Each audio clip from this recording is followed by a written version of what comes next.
Alors pour être honnête, je devais pas faire du tout cette vidéo là aujourd'hui, mais je me suis rendu compte que je ne maîtrisais pas assez mon sujet pour pouvoir tourner la vidéo, donc je vais attendre un petit peu. Et vu que j'ai vu qu'il y avait de nouvelles personnes qui commençaient à s'abonner, donc déjà bienvenue à vous. Et donc je me suis dit que j'allais faire un tag littéraire tout simplement pour que ça soit un peu plus chill entre nous. Et donc du coup pour cela j'ai retrouvé un ancien tag PKJ qui s'appelle les livres préférés, donc il y a des questions, faut y répondre et c'est parti. Alors à savoir que je n'ai pas du tout préparé cette vidéo, donc j'ai mon ordinateur à côté pour voir les questions. Donc question 1, quel est votre livre one shot préféré? Donc livre en un seul volume qui n'a pas de suite. Alors honnêtement je pense qu'il n'y aura de surprise pour personne, en tout cas pour ceux qui m'y connaissent. Notre-Dame de Paris de Victor Hugo, c'est tout simplement mon roman préféré de tous les temps. Je ne résiste pas à ce roman et je pense que si on n'est pas sensible à ce roman, je suis désolée, c'est qu'on n'a pas de cœur. Parce que la fin, franchement, je me rappelle que quand je l'avais lu, j'avais chialé de toutes les larmes de mon corps. Enfin bref, c'est un livre que j'adore énormément. Question 2, quelle est votre série préférée?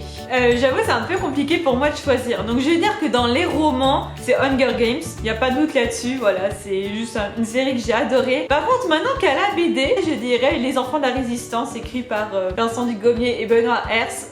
Voilà. Dans la BD, c'est cette saga ma préférée. Maintenant, à choisir entre les deux, j'avoue que c'est un peu dur. Donc franchement, je choisirais pas. Je fais deux catégories comme ça. Une roman pour Hunger Games et une BD pour Les Enfants de la Résistance. Mais les deux, je les adore particulièrement. La question 3 est, quel est votre auteur préféré? Là aussi, j'avoue qu'il n'y a pas trop de suspense, ça va être Jules Verne. Alors par contre on me demande souvent pourquoi j'aime Jules Verne. Alors c'est vrai que dans ses romans il n'y a pas énormément de, comment dire, d'aspect stylistique. En fait j'aime bien la façon dont il associe la littérature avec les sciences. À l'époque c'était pour de la jeunesse qu'il écrivait, donc c'est censé être accessible, même si on n'a pas le même niveau qu'au 19e. Mais aussi ce que j'aime bien c'est le regard qu'il apporte sur sa société, une société où mine de rien il y avait beaucoup de nouvelles technologies qui arrivaient. Et en fait c'est son regard que j'aime retrouver dans ses livres. Bien qu'il y a des romans qui sont pas faciles à aborder, je pense notamment à 20 milieux sous les mers où là vous avez des descriptions, des énumérations d'espèces animales pendant à peu près tout le bouquin, que ça peut être un peu chiant, mais honnêtement il y a des livres comme Le Tour du monde en 80 jours qui est facilement abordable. Pour ce que je viens de vous dire, c'est un auteur que j'apprécie énormément. Après je pense que c'est vraiment que personnel. Je peux comprendre qu'il y ait plein de monde qui n'apprécie pas Jules Verne, mais moi je l'apprécie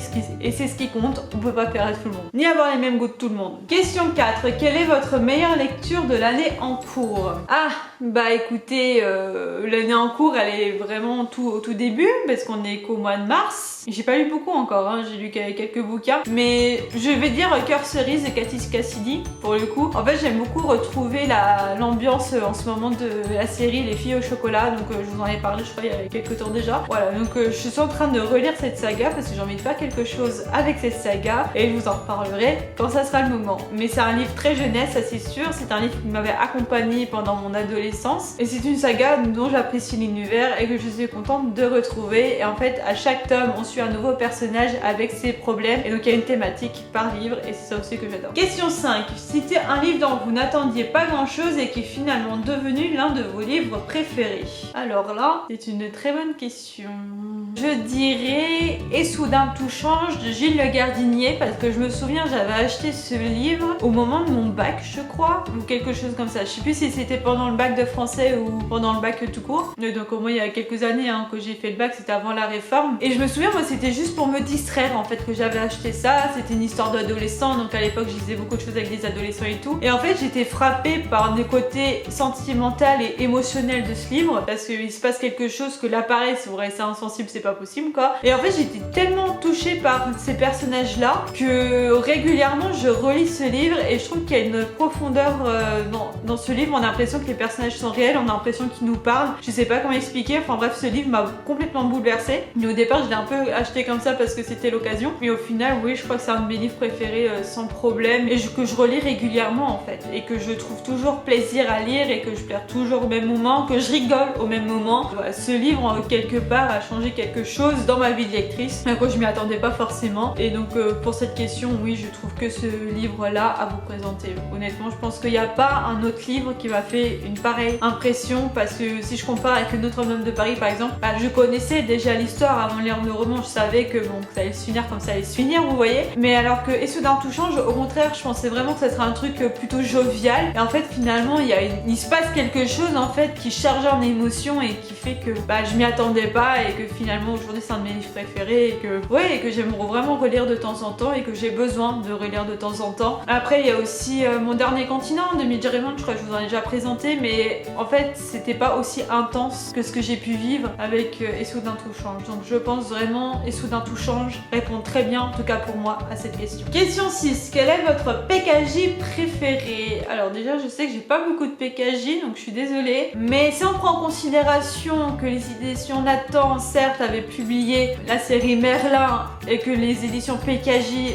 ont publié les livres poche, I'm sorry mais ça sera Merlin pour moi ici parce que honnêtement je lis pas beaucoup de PKJ, c'est pas encore d'actualité chez moi, mais voilà, donc si je peux tricher comme ça, bah ça sera la série Merlin partie A. Baron, sans hésitation. Alors question 7, quel livre conseillez-vous souvent autour de vous? J'en ai un peu parlé, mais Mon Dernier Continent de Midge Raymond, je crois que ce livre-là, je le conseille très souvent et je casse la tête aux gens avec ce livre-là. Il y a une de mes amies qui a d'ailleurs fait les frais, donc ça je te salue, mais voilà, en général je conseille beaucoup ce bouquin parce que je l'ai aimé et que je trouve qu'il aborde des sujets très importants. Je vous renvoie dans le petit i si vous voulez en savoir plus sur ce livre, car j'ai fait toute une vidéo sur ce livre-là, mais ouais, c'est un livre que je conseille très régulièrement. C'est comme ça, voilà, les pôles m'attirent et je trouve que ce livre aborde des sujets très importants aussi. Alors question 8, quel était votre livre préféré lorsque vous étiez enfant? Alors là je suis un peu embêtée pour répondre parce que je lisais pas en fait quand j'étais gamine, je ne lisais pas. Mais par contre au collège, je m'étais forcée à lire un petit peu, mais je les lisais qu'à moitié, mais les livres qu'on me donnait. Et par contre je me rappelle il y avait un livre, bon, en même temps il est court, mais il y avait un livre que j'avais lu en entier et avec lequel j'ai apprécié de lire, c'est Le Fantôme de Canterville d'Oscar Wilde. Je crois que ce livre-là, je l'ai lu d'une traite quand j'étais gamine, je crois que j'étais en 5e ou une connerie comme ça. Et honnêtement, ça m'était jamais arrivé. Autant j'avais aussi la petite série Les Petits Vétérinaires, écrit par Laurie Halse Anderson. Honnêtement, ces livres-là, même si j'aimais bien les histoires, je mettais un mois pour les lire. Alors que Le Fantôme de Canterville d'Oscar Wilde, bon, il y a que 7 chapitres dedans, c'est assez court certes. Pour moi, c'était limite un miracle que je lise en une fois, d'une seule traite, et que j'apprécie et que je rigole pendant ma lecture. Enfin, même si c'est pas tellement mon enfance, c'est plutôt mes années collège, donc plutôt années adolescence, hein. Bah, je pense que pour cette question, oui, ça sera ce livre-là, parce que c'est vraiment un des livres que je n'avais pas choisi et que pourtant, j'avais pris plaisir à lire. Question 9, c'était un de vos livres préférés dans un genre que normalement vous aimez moins. Alors, donc il reste plus que, grosso modo, la poésie et le théâtre, on va dire ça comme ça.